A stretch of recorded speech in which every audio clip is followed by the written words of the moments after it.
हमारे हमारे अपने रिसोर्सेज कहाँ हैं? जाली रेमिटेंस से मुल्क चलाना चाह रहे हैं, ये आग से खेल रहे हैं। मैं दोबारा बता दूं, हम आग से खेल रहे हैं। आवाम को बेदार करना पड़ेगा, वरना ये सुधरेंगे नहीं। मैं आपको बता, पॉइंट बी नोटेड सर।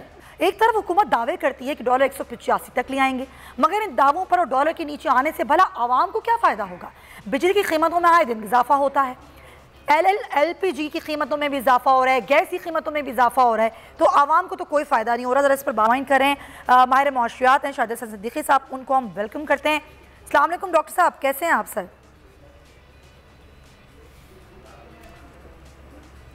अस्सलाम वालेकुम डॉक्टर साहब, आपको आवाज़ आ रही है मेरी?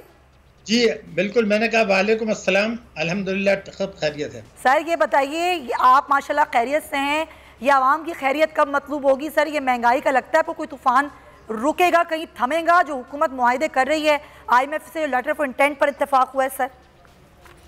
देखिए, पहले मैं आपसे अर्ज कर दूं कि आवाम को भी अब ये समझना होगा कि मौजूदा हुकूमत ने जो पॉलिसियाँ अपनाई हैं वो सिर्फ IMF के आगे सरेंडर नहीं किया है, उन्होंने मुल्की अशराफिया जो है, जिसको माफिया भी आप कह लें, उनके आगे सरेंडर किया है।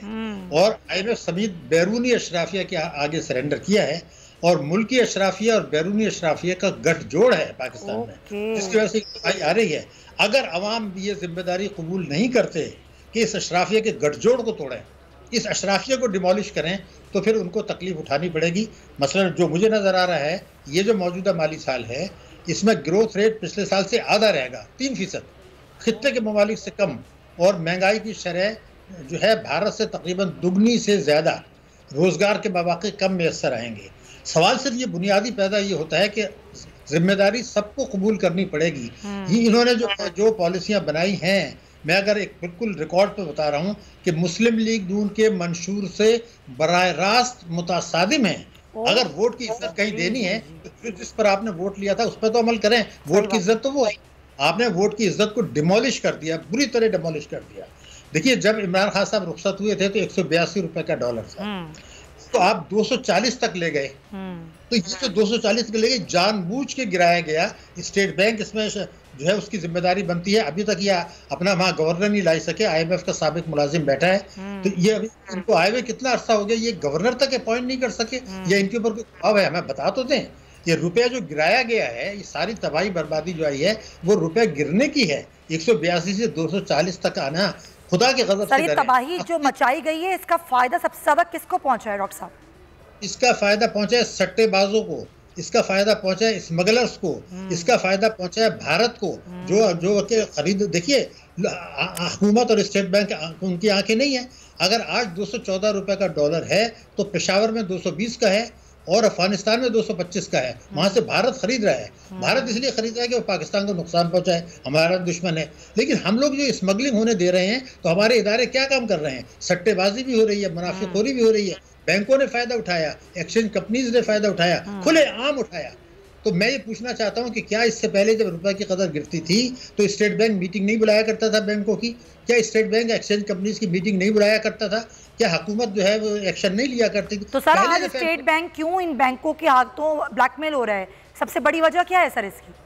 नहीं, बिल्कुल ब्लैकमेल नहीं हो रहा। वो इस जो एजेंडा IMF का है, जो अमेरिका का एजेंडा है, वो फॉलो कर रहा है। मैं ये पूछना चाहता हूँ कि वही डिप्टी गवर्नर जिसको रजा बाकर लेकर आए थे, रजा बाकर ने मईशत को तबाह करने में कोई कसर नहीं छोड़ी। इन्होंने जब वक्त 3 साल पूरे हो गए उसको रिटायर कर दिया। अब इस हुकूमत का फर्ज था पहले से तैयारी करके रखते, गवर्नर तो लाए। 4 मई को वो रिटायर हुए थे। और ये अभी तक वो डिप्टी गवर्नर जो बहुत जूनियर आदमी है, वो दुनिया की जो पहली जौहरी ताकत का जो है वो गवर्नर स्टेट बैंक है।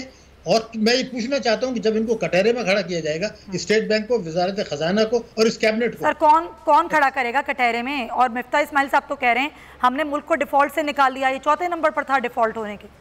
शर्म की बात है। मैंने सिर्फ आपके चैनल पे 4 दफे कहा था कि पाकिस्तान डिफॉल्ट नहीं करेगा। आप चेक कर, मेरे शो में कहा था आपने, बिल्कुल कहा था। फिर कहा था तो आपको ये पता था? तो उनको नहीं पता था? उन्होंने तो ये कह दिया कि अगर हम पेट्रोल की कीमतें नहीं बढ़ाते तो मुल्क दिवालिया हो जाता। दिवालिया का लफ्ज पहले मैं उनको बता दूं और कौम को भी बता दूं कि मुल्क दिवालिया नहीं हुआ करते, मुल्क सिर्फ डिफॉल्ट करते हैं। मुल्क कैसे दिवालिया हो सकता है? दिवालिया तो कोर्ट डिक्लेयर करती है ना।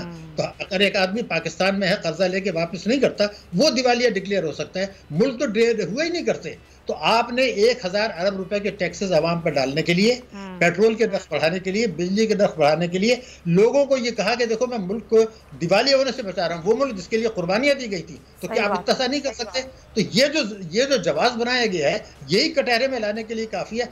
मैं सिर्फ मिफ्ता इस्माइल की नहीं कर रहा, पूरी कैबिनेट सब इन्वॉल्व है। और उसके बाद स्टेट बैंक, सबसे ज्यादा स्टेट बैंक इन्वॉल्व है, इसलिए कि वो सट्टेबाजी को रोकने के लिए एक्सचेंज कंपनी की मीटिंग बुलाया करता था। माजी में अब के पहले दफे ऐसा हुआ कि उन्होंने कोई मीटिंग नहीं बुलाई, कोई बयान जारी नहीं किया कि लोगों को कॉन्फिडेंस जो है वो डेवलप हो। पहला बयान जो उनका सही मानों में आया वो 31 जुलाई को, जो कि बर्बादी आ चुकी थी। तो मैं ये पूछना चाहता हूँ कि 214 से 240 तक आना, और फिर जैसे मैंने खुल के कह रहा हूँ कि भारत खरीद रहा है, भारत को डॉलर नहीं चाहिए, वो ये महंगे खरीद रहा है ताकि पाकिस्तान से स्मगलिंग हो और हम खामोश बैठे तमाशाई बने। अगर मुल्क की सलामती को खतरा है तो यहाँ है, मुल्क की मईशत को खतरा है तो यहाँ है, आवाम के लिए कोई खतरा है तो यहाँ है। इसकी कोई बात नहीं हो रही। दिवालिया हो गए, दिवालिया होने से सर बस आखिर में आप मुझे ये बता दीजिए कि अब जो तबाह हाल हो गई है हमारी मईशत, क्या अगली जो भी हुकूमत इसको आती है क्या वो संभाल पाएगी इस बिगड़ती हुई बिखरती हुई मईशत को? देखिए, जो मुझे अंदाजा इस वक्त है, मैं आपको खुल के बता दूं, ये जून 2023 तक कहीं नहीं जा रहे। अच्छा। इन्होंने IMF से मुआहिदा कर लिया है कि कर्जे की रकम को 6 अरब डॉलर से 7 अरब डॉलर कर दें, और सितंबर 2022 से जून 2023 तक ये कर्जे की किस्तें मिलती रहेंगी।